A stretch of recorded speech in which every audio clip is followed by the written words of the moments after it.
ಅದೇಪ್ಪ ಆಫೀಸಿಗೆ ಹೊರಟಿದ್ದೆ ಅಂತ ಹೇಳಿದೆ. ಏನಾದರೂ ವಿಷಯ ಇದೆಯಾ? ವಿಷಯ ನೀನು ಹೇಳಬೇಕು. ಯಾರ ಹುಡುಗಿ? ಹುಡುಗಿನ?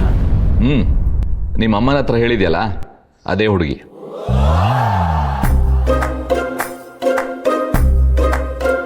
ಐ ವಿರಾಜ್ ಅಣ್ಣಂಗ್ ಹುಡುಗಿನ? ಅಣ್ಣ, ಅಮ್ಮನ ಮುಖ ಏನು ನೋಡ್ತೀಯಾ? ನನ್ನ ಹತ್ರ ಹೇಳು. ಅಪ್ಪ ಈಗ ಯಾಕದಲ್ಲ? ಅಮ್ಮ ನನಗೆ ಬೆಳಿಗ್ಗೆಯಿಂದ 2 ಸಲ ಫೋನ್ ಮಾಡಿ ವಿಚಾರಿಸಿದ್ದಾರೆ. ಅವ್ರು ಹೋಗಿರೋದು ಯೋಗ ರಿಟ್ರೀಟ್ಗೆ, ಅಲ್ಲೂ ನೆಮ್ಮದಿಯಾಗಿಲ್ಲ ಅಂತಾಯ್ತು. ಅಮ್ಮಮ್ಮನ ನೆಮ್ಮದಿ ಕೆಡಿಸೋ ಅಂತ ನಾನೇನು ಮಾಡಿಲ್ಲಪ್ಪ. ಅವ್ರಿಗೆ ನಿನ್ನ ಮದುವೆದೇ ಚಿಂತೆ ಆಗಿದೆ ಕಣೋ. ನಿನ್ನ ಜಾತಕದಲ್ಲಿ ಅಮ್ಮ, ಅದೆಲ್ಲ ಅಮ್ಮಮ್ಮ ಬಂದ ಮೇಲೆ ಮಾತಾಡ್ಬೋದಲ್ವಾ? ಸರಿ ಆಯ್ತು, ಆಮೇಲೆ ಮಾತಾಡೋಣ. ಆದರೆ ಸದ್ಯಕ್ಕೆ ನಂಗಿವತ್ತು ಒಂದಿಷ್ಟು ವಿಷಯನ ಸ್ಪಷ್ಟ ಮಾಡು. ಹೇಳಿಪ್ಪ. ನೀನು ಮದುವೆ ಆಗ್ತೀಯೋ ಇಲ್ಲೋ? ಆಗ್ತೀನಿ. ಯಾವಾಗ? ಗೊತ್ತಿಲ್ಲ. ಹುಡುಗಿ ಬಗ್ಗೆ ಸಿಕ್ಕಾಪಟ್ಟೆ ಮಾತಾಡಿದೀಯಂತೆ.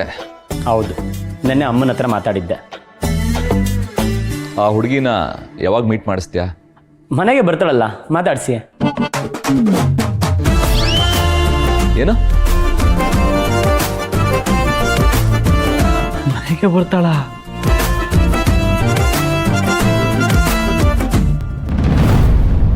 ಛೇ, ನಾನು ಯಾಕೆ ಈ ಥರ ಮಾತಾಡಿ ಸಿಗಾಕೋತೀನಿ?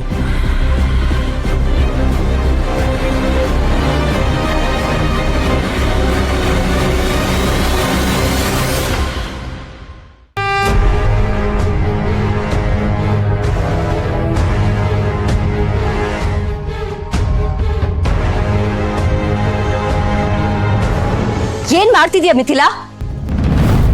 Coffee ಕುಡಿತಿದ್ದೆ sauce. ಏನಾಯ್ತು? ನೀನ್ ತುಂಬಾ ತಿಳುವಳಿಕೆ ಇರೋಳು, ಒಳ್ಳೆಯವಳು ಅಂತ ನಾನು ಅನ್ಕೊಂಡಿದ್ದೆ.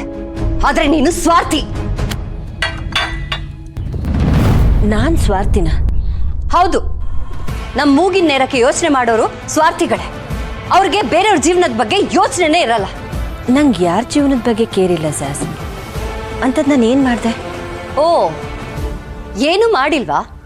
ಹಾಗಾದ್ರೆ ವಿರಾಜ್ ಲೈಫಲ್ಲಿ ಏನ್ ಮಾಡಕ್ ಹೊರಟಿದ್ಯಾ? ನಾನಾ? ಏನ್ ಮಾತಾಡ್ತಿದ್ದೀರಾ ಸಾಸ್? ಪ್ಲೀಸ್ ನೇರವಾಗಿ ಹೇಳಿ. ಯಾಕೆ ಮಿಥಿಲಾ, ನಿನಗೆ ಗೊತ್ತೇ ಇಲ್ವಾ? ವಿರಾಜ್ ಲೈಫಲ್ಲಿ ನೀವೆಲ್ಲ ಸೇರ್ಕೊಂಡು ಡಿಸಿಷನ್ ತಗೊಳಕ್ ಹೋಗ್ತಿದಿರಲ್ಲ, ಅದ್ರ ಬಗ್ಗೆ ಮಾತಾಡ್ತಿದ್ದೀನಿ. ಅಂದ್ರೆ ವಿರಾಜ್ ಬಗ್ಗೆ ಯೋಚನೆ ಮಾಡೋದು ತಪ್ಪು ಅಂತಿದ್ದೀರಾ? ವಿರಾಜ್ ಏನ್ ಸಣ್ಣ ಹುಡುಗನ? ಅವನ್ ಜೀವನದ ಡಿಸಿಷನ್ ಬೇರೆಯವ್ರು ತಗೊಳ್ಳೋದಕ್ಕೆ? ಹಾಗಲ್ಲ ಸಾಸ್. ಮತ್ತಿನ್ ಹೇಗೆ ಮಿಥಿಲಾ? ನೀನು ವಿರಾಜ್ ಬಗ್ಗೆ ಕಾಳಜಿ ತೋರಿಸ್ತಿದ್ಯಾ ಅಂತ ಖುಷಿ ಪಡ್ಲಾ, ಅಥವಾ ಅಮ್ಮನಾಗ ಆಡ್ತಿದ್ಯಾ ಅಂತ ಬೇಜಾರು ಮಾಡ್ಕೊಳ್ಳ? ಶಾಶ್ವತಿ, ಯಾರ ಎದುರುಗಡೆ ನಿಂತು ಕೂಗಾಡ್ತಿದ್ಯಾ?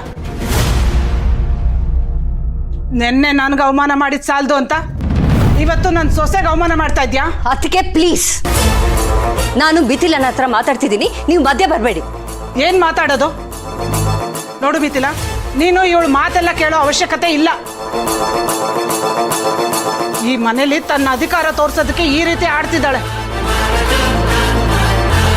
ನೆನ್ನೆ ನನ್ನ ಎದುರುಗಡೆನೆ ನಿಂತು ಅಧಿಕಾರ ಚಲಾಯಿಸಿದ್ಲು, ಗೊತ್ತಾ? ನಿನ್ನೆ ನಿಮ್ ವಿಷಯದಲ್ಲಿ ಸಾಸ್ ಮಾಡಿದ್ದು ಸರಿಯಾಗೇ ಇದೆ ಅತ್ತೆ. ಮಾತಾಡೋ ಅಧಿಕಾರನೂ ಇವರಿಗಿದೆ. ತಪ್ಪಾಗ್ತಿದೆ ಅಂತ ಗೊತ್ತಾದಾಗ ಸಾಸ್ ಸುಮ್ಮನೆ ಇರಲ್ಲ. ನಿನ್ನೆ ನಿಮ್ಮ ಎದುರು ಮಾತಾಡಿದ್ದಾರೆ, ಇವತ್ತು ನನ್ನ ತಪ್ಪಿನ ಬಗ್ಗೆ ಮಾತಾಡ್ತಿದ್ದಾರೆ. ಹೇಳಿ ಸಾಸ್, ನನ್ನ ಯಾವ ಡಿಸಿಷನ್ ನಿಮ್ಗೆ ತಪ್ಪಾಗಿದೆ? ಎಲ್ಲ ಡಿಸಿಷನ್ ತಪ್ಪಾಗೆ ತಗೊಳ್ತಿದ್ಯಾ? ಹೇಳಿ ಮಿಥಿಲಾ, ಏನ್ ಪ್ಲಾನ್ ಮಾಡ್ತಿದ್ಯಾ?